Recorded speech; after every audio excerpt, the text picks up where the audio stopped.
नमस्ते देवदेवेश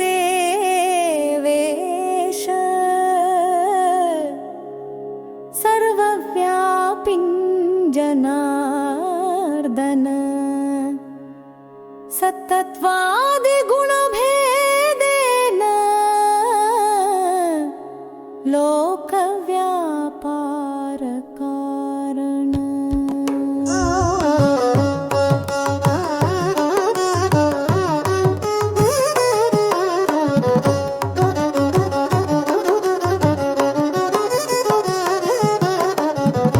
नमस्ते बहुरूपाय रूपाय महात्मने सर्वैकरूपरूपाय निर्गुणाय गुणात्मने।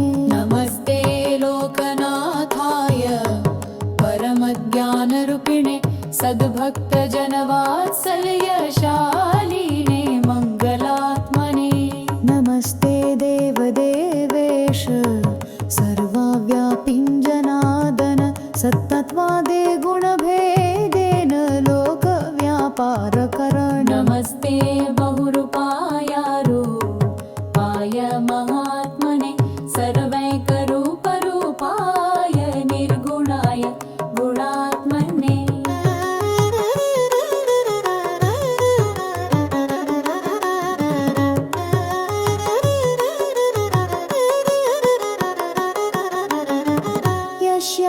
यस्यावताररूपाणि यर्चयन्ति मुनीश्वरा तमादिपुरुषं देवं नमामि अर्थसिद्धये। यस्यावताररूपाणि यर्चयन्ति मुनीश्वरा तमादिपुरुषं देवं नमामि अर्थसिद्धये। शुचोऽयं न जानन्ति च सूरय तं नमामि जगद्धेतुं समायं चाप्यमायिनम्। श्रुत्योऽयं न जानन्ति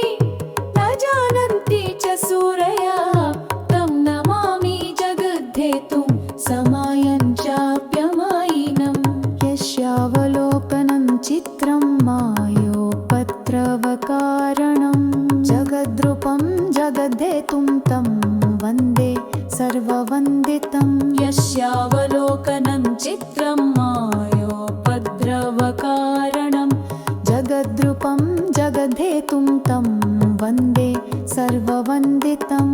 यत्पादाम्बुजकिञ्जल्कसेवा रक्षितमस्तका अवापुः परमां सिद्धिं तं वन्दे कमलार्हवम्। यत्पादाम्बुजकिञ्जल्कसेवा रक्षितमस्तका अवापुः परमां सिद्धिं तं वन्दे कमलाधवम्। यस्य ब्रह्मादयो देवा महिमानं न वै विदुः अत्यासन्नं च भक्तानां तं वन्दे भक्तसङ्गिनम्।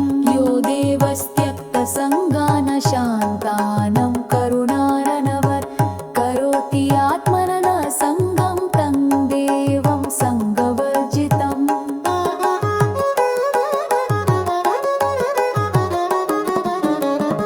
यज्ञेश्वरं यज्ञकर्मसु निष्ठितं नमामि यज्ञफलदं यज्ञकर्मप्रबोधकम्।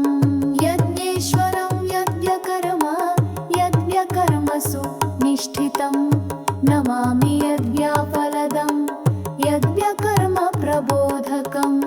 अजामिलोऽपि पापात्मा यन्नामोच्चारणादनु प्राप्तवान् परमं धाम तं वन्दे लोकसाक्षिणम्। अजादिरूपी पापात्मा यन्नामोच्चारणादनु प्राप्तवान् परमं धाम तं वन्दे लोकसाक्षिणम्।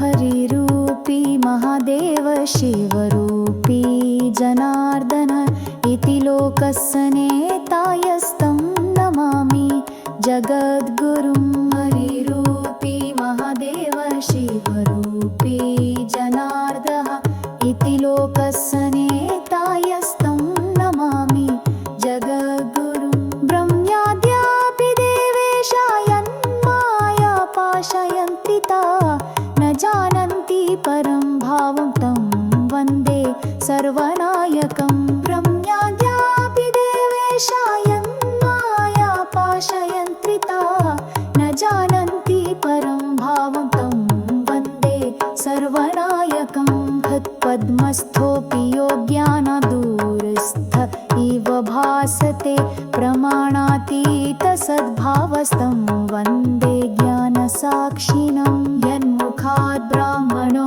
जातो बाहुभ्यां क्षत्रियो जनि पूर्वोर्वैश्यः समुत्पन्नः पद्भ्यां शूद्रोऽभ्यजायत मनसश्चन्द्रमा जातो जातः सूर्यश्च चक्षुः मुखादग्निस्तथेन्द्रश्च प्राणा